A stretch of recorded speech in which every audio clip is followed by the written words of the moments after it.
cold and wintry month of December ushers in a time of the year that moves across the land, whispering upon the winds a message of old. A message that stirs the subterranean levels of memory, wherein all that ever has been lies buried, releasing an inborn but not as yet fully developed facet of God in man: humility, compassion, and love. For millions of those throughout the land, this age-old exaltation of peace on earth is symbolized by the birth of the Christ child. We are all familiar with the story of a babe born in a manger because there was no room at the inn, of a very unusual star that reached its zenith over the small town of Bethlehem, where this child lay in his swaddling clothes, and of the 3 wise men from the far east that came to pay homage and leave expensive gifts that would help pave the way for this family to do that which must be done before the child would embark upon his path of destiny that would change the course of man's evolutionary progress. As we know, these events occurred nearly 2,000 years ago, at the beginning of the age of Pisces that ushered in ritualistic forms, public worship, man-made creeds, and many interpretations of just what the message was he gave to the world at such a sacrifice. By the time the pendulum reached the end of its forward stroke, sounding the note of 1,000 years, the Middle or Dark Ages had plunged mankind into utter chaos. The Spanish Inquisition opened the proverbial gates of hell upon the face of the earth, all done by the Church in the name of a God that teaches not but love. The last 1,000 years is coming to a close with a backward swing of the pendulum, marking the end of the Piscean age. During this era of 2,000 years, many legends have filtered down through the centuries concerning the brief 33-year span when the Christed One walked among the races of men. Legends that have been kept alive by word of mouth from generation to generation out of sheer love of recognized truth. One such legend concerns another wise man that did not reach the lowly manger with his gifts. A man from Persia by the name of Artaban the Median would seek in vain for 33 years just for one glimpse of this great master. The story of the other wise man has floated in and out of my life for as long as I can remember. I was recently given a little red-bound volume of this book by one of my sons as a Christmas gift. It was copyrighted and printed nearly a century ago by Mr. Henry Van Dyke. Mr. Van Dyke claims to have written the original story, despite the fact that millions of people throughout the world claim the story has been around since the time of Christ and originated from the land of Persia. It is entirely possible that Mr. Van Dyke believed he was telling the truth. He had been seriously ill for over a year, a state of health that allows an easy entrance from one state of consciousness to another. If he knew nothing of the Akasha and the expansion of the mind in reaching these permanent archives, it was possible for him to believe these visions arose from his own mind. Perhaps the cosmic deemed the time to be right for this legend to be put into written form, ensuring the fact of its not being lost to the world. It would surely reach a lot more people if put into book form. As we open the portals on Mr. Van Dyke's year-long vision, we find Artaban the Median, a man from Persia, standing before an altar with a fire aglow and the incense burning. He was one of a group of 9 men, all members of a subordinate body known as the Magi. Their white robes and pointed caps with long lapels at the sides was a mark that made them recognizable as being members of this group. The Magi were commonly known as the wise men from the east. The richness of their dress and the heavy gold collars they wore around their necks marked them as wealthy Parthian nobles. The winged circles of gold pinned upon their breasts marked them as being disciples of the Brotherhood of Zoroaster, also known as fire worshippers. It was no easy matter to become a member of the Magi. As was the custom of the times, a horoscope was cast for each newborn child. This was done by the wise men, as they were noted for their proficiency in astrology. When these men ran across a chart of unusual promise for a male child, he was watched very carefully for the first 15 years of his life. If, at this time, he was deemed worthy, he was asked if he wished to study with the Brotherhood of the Magi.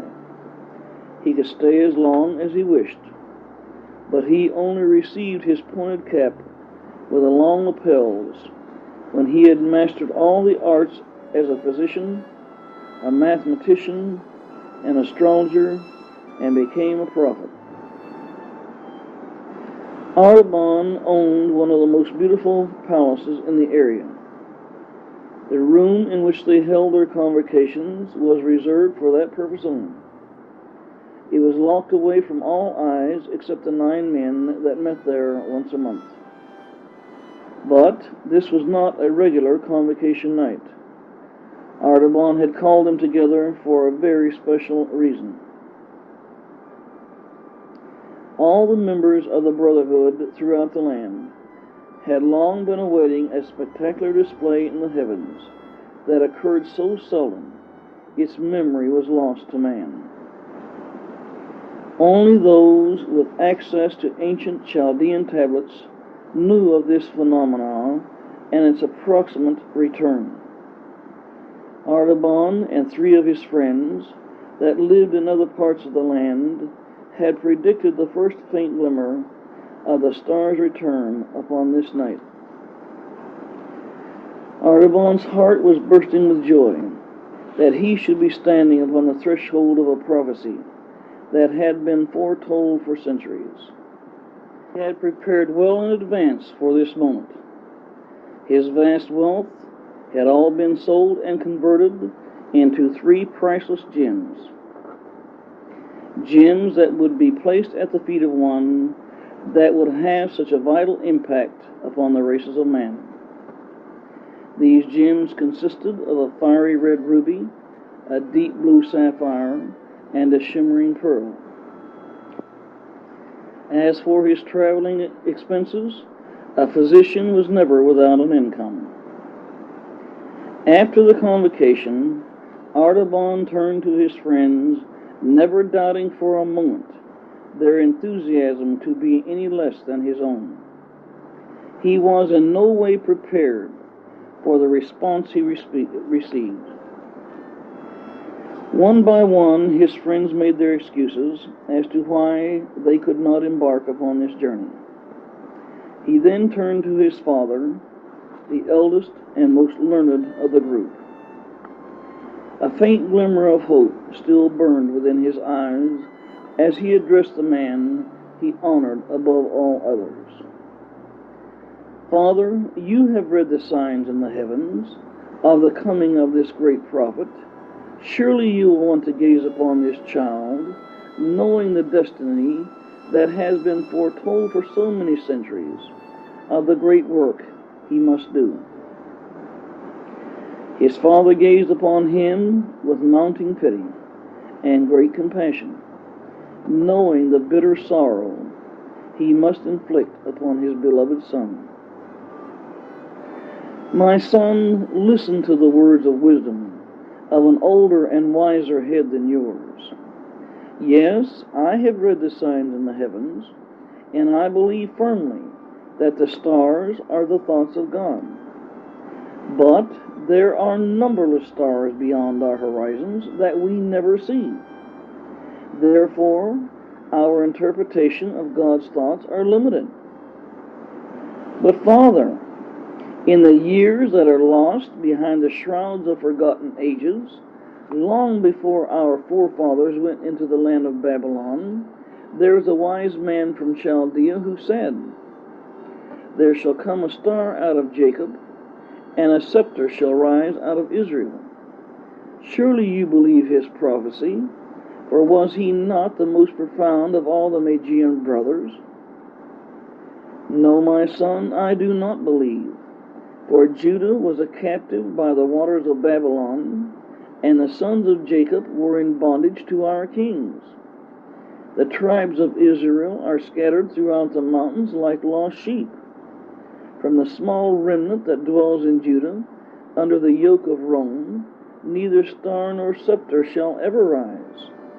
This prophecy is too far-fetched to hold a grain of truth. Then can you not believe the Hebrew Daniel, the mighty interpreter of dreams and counselor of kings, when he said, "Know therefore and understand, from the going forth of the commandment to restore Jerusalem unto the anointed one, the Prince of Peace, the time shall be 67 years and 2 weeks." But my son, these are mystical numbers. Who can interpret them and unlock their true meaning? Artaban insisted upon giving voice to his convictions.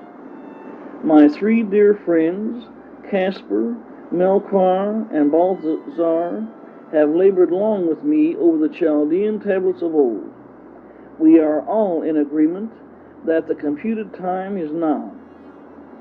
They will wait 10 days after the rising of this star for me to arrive at Babylonia. We shall journey together across the desert to wherever the star reaches its zenith, and we believe the star will rise upon the eastern horizon this night. His father looked upon him in hopeless resignation. Every man must follow his dream. If this be your lot in life, go quickly, for the star has risen. Artaban gazed in wonder at the tiny speck on the horizon. With joy and with sorrow, he bid his last farewell to his father. The king is coming, and I must go forth to meet him. Artaban rode through the city gates as the first streaks of dawn announced a newborn day. He rode swiftly on his westward journey along the base of Mount Orontes. His horse was a shining black Arabian with silver-studded saddle. She was known far and wide for her winged feet, strength of endurance, and her loyalty to her master.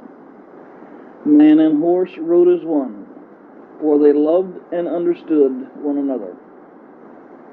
Artaban would have to cover 15 miles a day for the next 10 days if he was to reach his destination at the appointed time. He had no doubts of being there, but it was a long and dangerous journey. He crossed many rushing streams that poured down the sides of snow-capped Mount Orontes. Many hypnotic-induced hours were spent pounding over the plains of Niacenes, where the famous herds of horses fed. He rode over the fertile fields of Concobar, where the dust from the threshing floors filled the air for miles around with a golden haze, a haze that hung so heavy on this day, behind which the huge temple of Astarte was barely visible, with only a few of its 400 pillars appearing and disappearing to view. At Bagistan, he rode through some of the most beautiful gardens in the world, all fed by fountains that poured down from the rocks that surrounded this lush and dreamlike valley. He looked up at the distant mountains ahead and saw the huge figure of King Darius graven into the cliff. The mighty king was trampling over his fallen foes in triumph. He crawled painfully over many a desolate pass, with icy winds numbing both man and beast, winds that roared down from the snowy peaks, wailing a portent of things to come. Again he entered a valley with many encircling hills. He passed through fruit orchards, oak groves, fields of grapes, fig orchards, and grazing sheep. As he neared the pass to leave this ancient road, a huge sculptured image of a Magian high priest rose before his eyes. He had stood thus for many centuries, with his hands raised in benediction, to bless weary travelers on their way. As the 10th day dawned, the walls of the Temple of the Seven Spheres rose upon the distant horizon. It was here he was to meet with his friends, so they could cross the burning desert sands together. The caravan would already be waiting, for they had not had to travel as far as had Artaban. They had told him they would wait for 10 days. If he had not arrived by then, they would assume he had changed his mind. He should reach the gates by nightfall. This would give him a good night's rest before his departure at sunrise. Before reaching the gates, he must pass through the Magian burial grounds outside the walls of the temple. An uneasy silence prevailed, made more so by the vultures and kites that claimed this desolate area as their home. For it was the Magian custom to lay their dead upon the ground until their bones had been picked clean, returning the temple of clay back to the elements as quickly as possible. The bones would then be picked up and placed into a chest. The horse sniffed the air nervously, her ears pricked for sound. This was a new experience for her, and she was not liking it one little bit. The path led through a grove of trees that was fed by a babbling brook. Artaban allowed her to drink her fill before entering the grove. They had not traveled very far when the horse came to a dead standstill and would not budge. Artaban dismounted and tied her to a tree. He walked ahead to investigate her finicky behavior.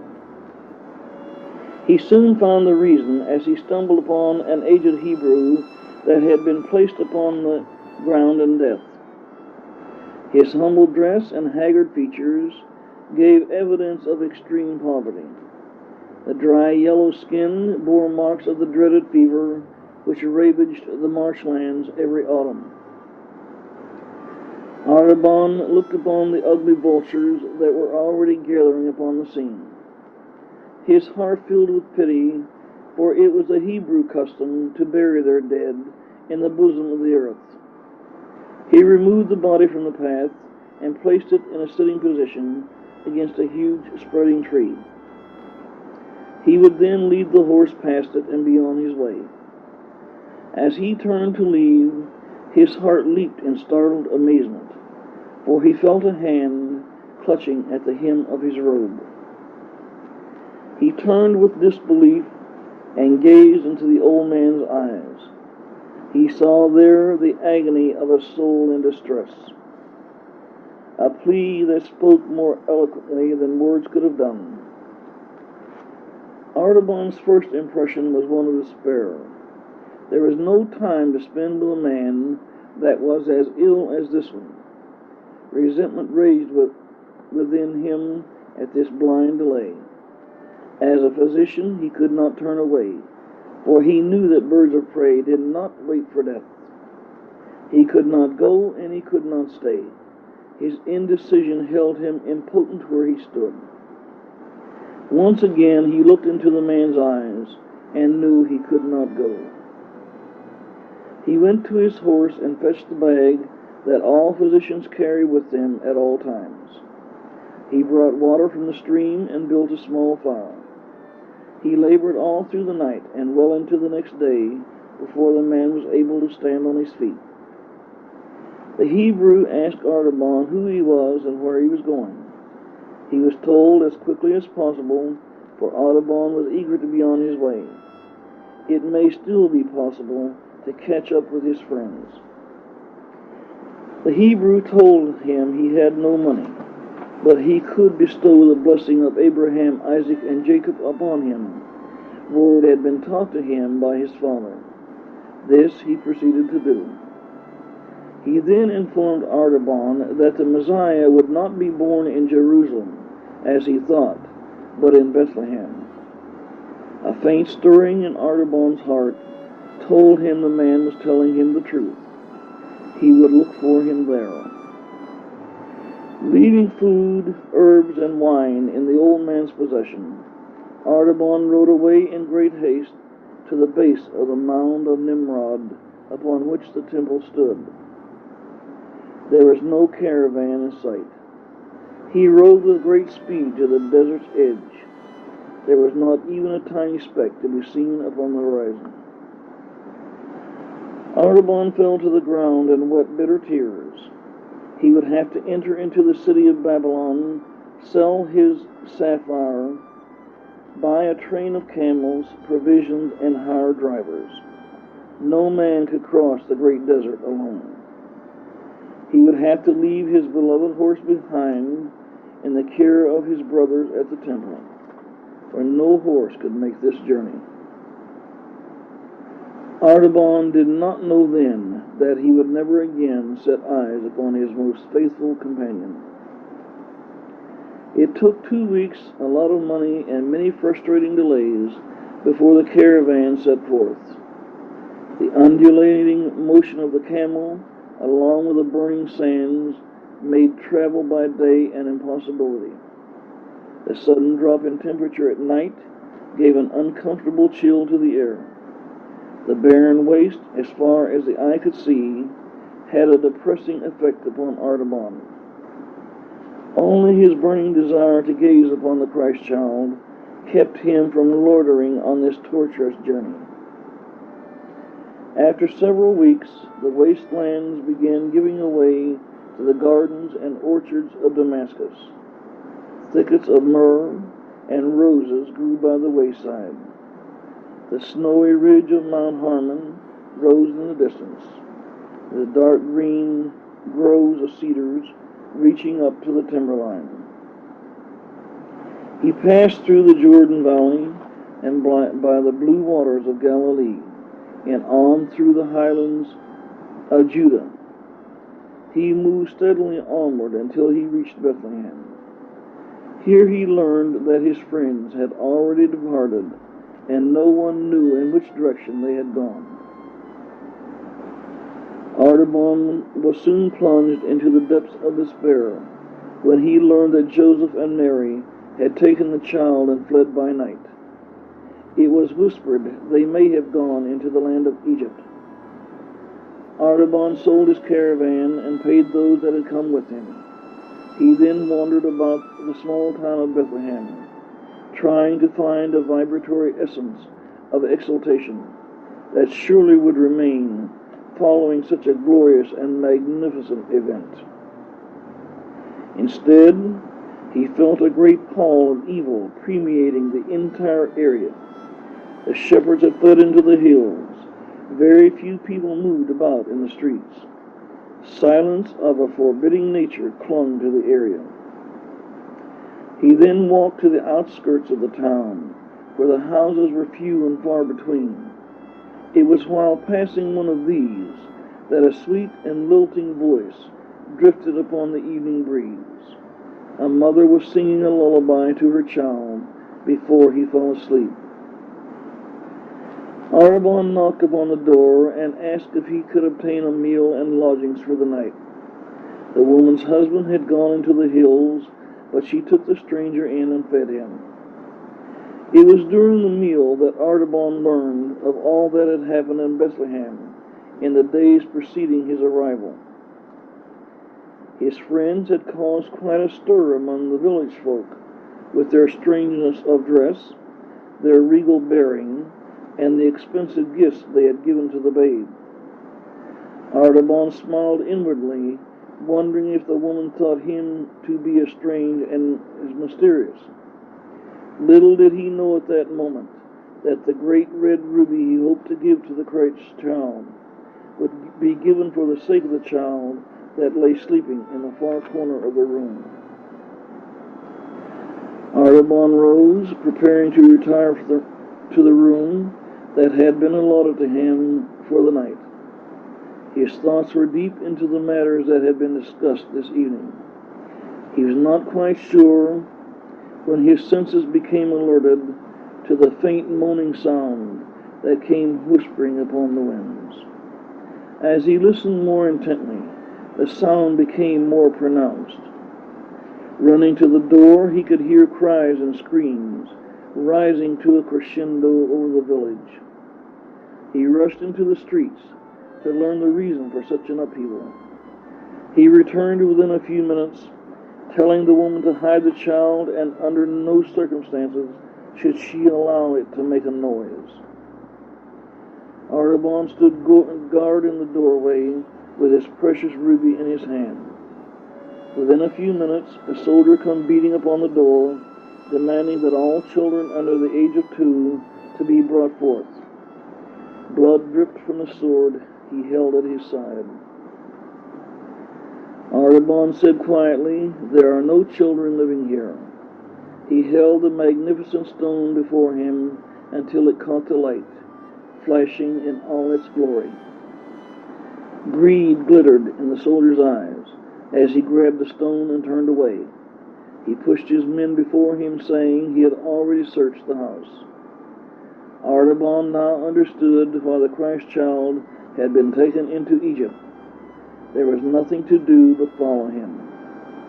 He still had his pearl of great price to give to this future king, whose star he had followed so diligently. The woman, whose name Artaban never knew, gave him every blessing she was capable of giving, easing his disappointment somewhat. Artaban's journey into Egypt was just the beginning of his nomadic existence. His wanderings never ceased, and his quest never wavered. No matter how faint the trail became, somewhere, somehow, he always found someone that remembered: Joseph of Nazareth and his family. As the years marched over the horizon, and the time came when the child should have reached young adulthood, Artaban began to despair. All leads had vanished. No clue could be found. It was in Alexandria that he decided to visit a Hebrew temple and consult with the rabbi in charge. He begged to be told a Hebrew prophecy concerning the coming of the great king out of Israel. The rabbi searched the archives where rolls of parchment in which the prophecies had been written were stored away. The rabbi read aloud the pathetic words which told the sufferings the promised Messiah would undergo. He would be rejected and despised by his own people.